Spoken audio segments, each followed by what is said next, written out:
Welcome back to BCN news. పశ్చిమ గోదావరి జిల్లా భీమవరం నియోజకవర్గ తెలుగుదేశం పార్టీ కార్యాలయంలో నియోజకవర్గ ఇన్ఛార్జ్ పొలిట్ బ్యూరో సభ్యురాలు తోటా సీతారామలక్ష్మి ఆదేశాల మేరకు ప్రజల నుండి టీడీపీ రాష్ట్ర కోశాధికారి మెంటే పార్థసారథి నాయకుల సమక్షంలో అర్జీలను స్వీకరించారు. ఈ సందర్భంగా పార్థసారథి మాట్లాడుతూ ప్రజా సంక్షేమం, అభివృద్ధి ఎన్డీఏ కూటమి ప్రభుత్వం లక్ష్యమని, టీడీపీ జాతీయ అధ్యక్షులు ముఖ్యమంత్రి చంద్రబాబు ఆదేశాలతో ప్రతి శుక్రవారం నియోజకవర్గ ప్రజల సమస్యలు తెలుసుకుంటూ వినతి పత్రాలు, అర్జీలు స్వీకరిస్తున్నామని, వారి సమస్యల పరిష్కారానికి కృషి చేస్తున్నామని అన్నారు. టీడీపీ రాష్ట్ర కార్యదర్శి కోళ్ల నాగేశ్వరరావు మాట్లాడుతూ తమ దృష్టికి తీసుకువచ్చిన వితంతు పెన్షన్లు, వయోవృద్ధుల పెన్షన్లు, గత వైసీపీ ప్రభుత్వంలో వివిధ కారణాల వల్ల నిలిపివేసిన పెన్షన్ల అర్జీలు పరిష్కారానికి కృషి చేస్తున్నామని అన్నారు. ఏఎంసీ చైర్మన్ కలిదిండి సుజాత రామచంద్రరాజు మాట్లాడుతూ ప్రజా సమస్యలను పరిష్కరించడం కోసం ప్రతి శుక్రవారం నియోజకవర్గ టీడీపీ కార్యాలయంలో ఈ కార్యక్రమాన్ని నిర్వహిస్తున్నామని తెలియజేశారు.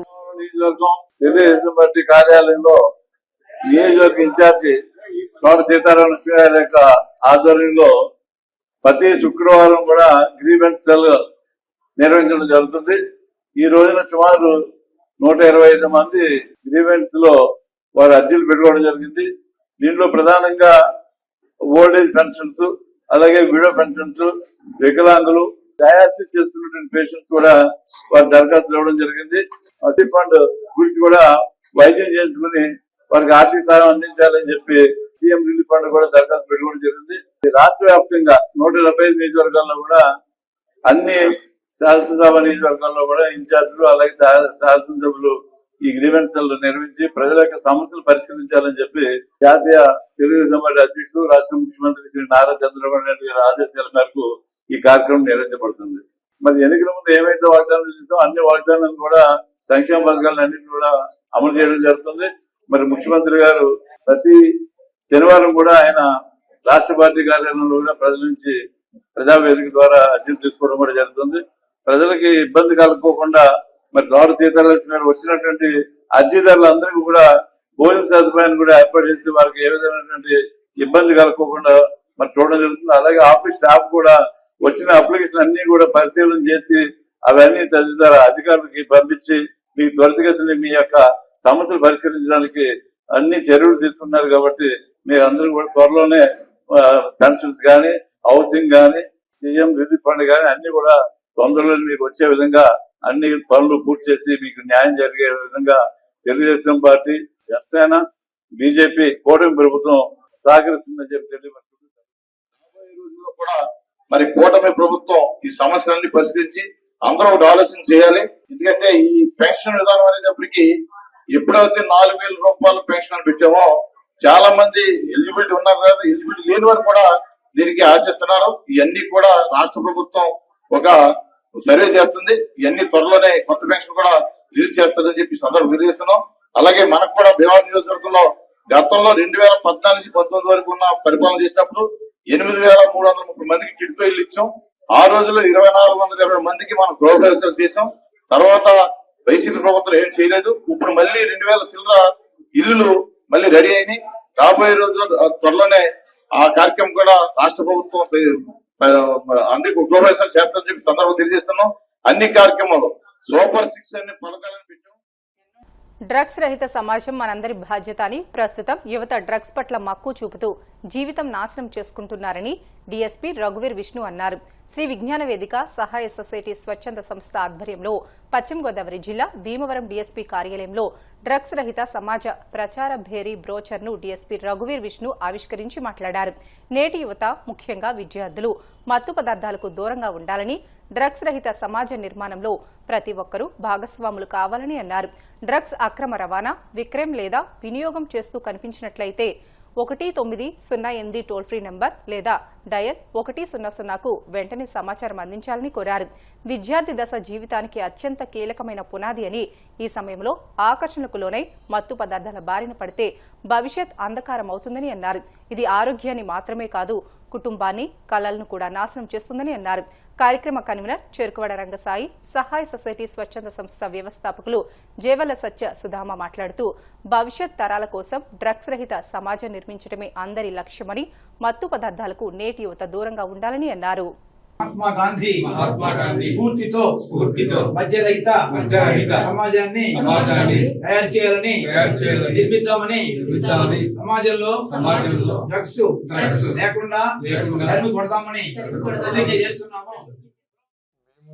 సబ్ డివిజన్లో కానీ భీమవరం పట్టణంలో కానీ వెస్ట్ గోదావరి జిల్లాలో కానీ ఎక్కడ కూడా డ్రగ్స్ అనేవి దేవుడిదైతే ఇప్పుడు దాకా ఇంకా రాలేదు. వాటిని రాకముందే ఒక ముందస్తు చర్యగా మన రంగసాయి గారు తీసుకున్నటువంటి చొరవతో ఈ జిల్లా వ్యాప్తంగా కానీ మా సబ్ డివిజను అలాగే నర్సాపూర్ సబ్ డివిజన్లో కూడా ఎక్కడ కూడా డ్రగ్స్ అనేవి వాటి యొక్క పర్యవసానం ఎలా ఉంటుంది, వాటి ఎఫెక్ట్స్ ఎలా ఉంటుంది అన్నవి ఒకసారి యువతకు కాలేజెస్కు స్కూల్స్కు వెళ్ళి వాళ్ళందరినీ ఎడ్యుకేట్ చేసి వాటికి వీలున్నంత వరకు దూరంగా ఉండే విధంగా ఈవెన్ వాళ్ళ పేరెంట్స్కి కూడా దాని యొక్క ఇంపాక్ట్ ఎలా ఉంటుంది, డ్రగ్స్ వ్యసనాన పడిన పిల్లలు వాళ్ళ లైఫ్ ఎలా ఉంది అన్నది వాళ్ళందరికీ కొంచెం విడమర్చి చెప్తే రాబోయే రోజుల్లో ఎక్కడ కూడా డ్రగ్స్ అనేవి లేకుండా చేయాలనేటువంటిది ఉద్దేశంతో ఈరోజు బ్రౌచర్ని తర్వాత ఈ యొక్క స్టిక్కర్స్ని ఇవన్నీ కూడా రిలీజ్ చేయడం జరుగుతుంది. సో ఆ దిశగా ఖచ్చితంగా భీమవరం టౌన్లో 1 టౌను 2 టౌను అలాగే ట్రాఫిక్లో కానీ అలాంటివి ఎలాంటి ఇన్సిడెంట్స్ ఏమి జరగకుండా తప్పకుండా చర్యలు తీసుకుంటాం. మహాత్మా గాంధీ స్వాతంత్ర ఉద్యమంలో ఈ మద్యపాన నిషేధం మీద ఆయన ఉద్యమం చేయడం జరిగింది. అయితే ఆనాటి నుంచి ఈనాటి వరకు కూడా ఉద్యమాలు జరుగుతూనే ఉన్నాయి. ఈ మద్యరహిత సమాజాన్ని చేయడం కోసం అనేక స్వచ్ఛంద సంస్థలు దీంట్లో పాల్గొనడం జరుగుతుంది. దానిలో భాగంగా భీమవరం పట్టణంలో అనేక సంస్థలతోటి ఇవాళ ఒక బ్రోచర్ ఓపెన్ చేయడానికి ఇది ఆంధ్రప్రదేశ్ గవర్నమెంట్ వారు ఇచ్చినటువంటి బ్రోచర్ని ఇక్కడ ఏర్పాటు చేయడం జరిగింది. మరి డిఎస్పి విష్ణు గారి చేతుల మీదుగా ఇవాళ ఈ బ్రోచర్ని ఆవిష్కరించాం. అయితే ప్రతి కళాశాలలోనూ ప్రతి పాఠశాలలో కూడా వారానికి 2 రోజులు చొప్పున 1 టౌన్ 2 టౌన్ 3 టౌన్లో ఈ కార్యక్రమాలు ఏర్పాటు చేసి యువకుల్లో ఒక చైతన్యం కలిగించాలని ఈ కార్యక్రమం నిర్వహిస్తున్నాం. మరి అందరూ కూడా సహకరించి మహాత్మా గాంధీ స్ఫూర్తి చేసిన ఈ కార్యక్రమానికి ముఖ్యమంత్రి చంద్రబాబు నాయుడు గారు కూడా దీనికి సంపూర్ణ మద్దతు ప్రకటిస్తున్నారు. ఎవరైనా మద్దతు ప్రకటిస్తారు. అంచేత డ్రగ్స్ రహిత సమాజం కోసం మనంతా కృషి చేయాలని ఇవాళ ఈ డ్రగ్స్ వ్యతిరేకంగా ప్రజల్లో అవగాహన అలాగే యువతలో అవగాహన తీసుకురావాలని శ్రీ విజ్ఞాన వేదిక మరియు సహాయ సొసైటీ ఆధ్వర్యంలో ఈ కార్యక్రమాన్ని మన భీమవరం పట్టణంలోనూ అలా జిల్లా వ్యాప్తంగానూ చేయాలని తలపెట్టాము. ఈరోజు మన గౌరవ డిఎస్పీ గారి చేతుల మీదుగా బ్రోచర్ను ఆవిష్కరించడం జరిగింది. ఏలూరు జిల్లా గణపవరం గ్రామంలోని గొల్లలదిబ్బ సొసైటీ బ్యాంకు ఆవరణలో ఏలూరు ఆశ్రమ ఆసుపత్రి పర్యవేక్షణలో శుక్రవారం ఉచిత మెగా మెడికల్ క్యాంపు నిర్వహించారు. ఈ కార్యక్రమానికి Unguturu MLA Pachamatla Dharmaraju, AP Apcob chairman Ganni Veeranjaneyulu ముఖ్య అతిథులుగా పాల్గొని రిబ్బన్ కట్ చేసి హెల్త్ క్యాంపును ప్రారంభించారు. క్యాంపులో గుండె, ప్రసూతి, స్త్రీల సమస్యలు, ఎముకలు, కీళ్ల సమస్యలు, చెవి, ముక్కు, గొంతు, చర్మ వ్యాధులు, కంటి సంబంధిత వ్యాధులకు, జనరల్ బీపీ, షుగర్కు వైద్యులు పరీక్షలు నిర్వహించి ఉచితంగా మందులు పంపిణీ చేశారు. ఈ సందర్భంగా ఎమ్మెల్యే ధర్మరాజు గన్ని మాట్లాడుతూ గ్రామీణ ప్రాంత ప్రజలకు ఇలాంటి ఉచిత వైద్య శిబిరాలు ఎంతో ఉపయోగకరమని తెలియజేశారు. సేవాభావంతో ముందుకు వచ్చి వైద్య సేవలు అందిస్తున్న వైద్యులు, నిర్వాహకులను అభినందించారు. ఈ కార్యక్రమంలో చైర్పర్సన్ కూసంపూడి సురేంద్ర కుమార్ రాజు, సీఈఓ బొద్దాల నారాయణ, సర్పంచ్ ఎం అలంకారం, సొసైటీ డైరెక్టర్లు గొల్లి వెంకట శ్రీనివాసరావు, కన్నాజీ శ్రీనివాసరావు, టీడీపీ జనసేన మండల అధ్యక్షులు ఇందుకూరి రామకృష్ణంరాజు, తోట శ్రీను, కోటమి శ్రేణులు, సొసైటీ ప్రతినిధులు, ఆశ్రమ్ ఆసుపత్రి వైద్యులు, సిబ్బంది, గ్రామస్తులు పాల్గొన్నారు. వార్తలు ముగించే ముందు ముఖ్యాంశాలు మరొకసారి. అరకు కౌని గిరిజన మిల్లెట్ ఫుడ్ మెనూను ఆవిష్కరించిన సీఎం చంద్రబాబు, గిరిజనుల ఆహార సంప్రదాయాలను గౌరవిస్తూ ఆరోగ్యకరమైన మిల్లెట్ ఆహారాన్ని ప్రోత్సహించాలని సూచన. ఎన్ని పార్టీలు కలిసి వచ్చినా 2029లో మళ్లీ జగన్మోహన్ రెడ్డి సీఎం అవడం ఖాయమన్న మాజీ మంత్రి అమర్నాథ్, కార్యకర్తలు కలిసికట్టుగా పోరాటం చేయాలని పిలుపు. జిల్లా మైనారిటీ సంక్షేమ శాఖ ఆధ్వర్యంలో రంజాన్ పురస్కరించుకుని భీమవరం టౌన్ హాల్లో నిర్వహించిన ఇఫ్తార్ విందులో పాల్గొన్న MLA Anjibabu, joint collector Rahul Kumar Reddy. సంక్షేమం, అభివృద్ధి ఎన్డీఏ కూటమి ప్రభుత్వం లక్ష్యం. భీమవరం నియోజకవర్గ టీడీపీ కార్యాలయంలో ప్రజల నుండి అర్జీల సేకరణ కార్యక్రమంలో టీడీపీ రాష్ట్ర కోశాధికారి మెంటే. ఇవి ఇప్పటి వరకు బులెటిన్లోని అప్డేట్స్. మరిన్ని వార్తల కోసం BCN digital YouTube channel, Facebook పేజీని ఫాలో అవ్వండి. అప్డేట్ వార్తల కోసం ప్లీజ్ డూ సబ్స్క్రైబ్.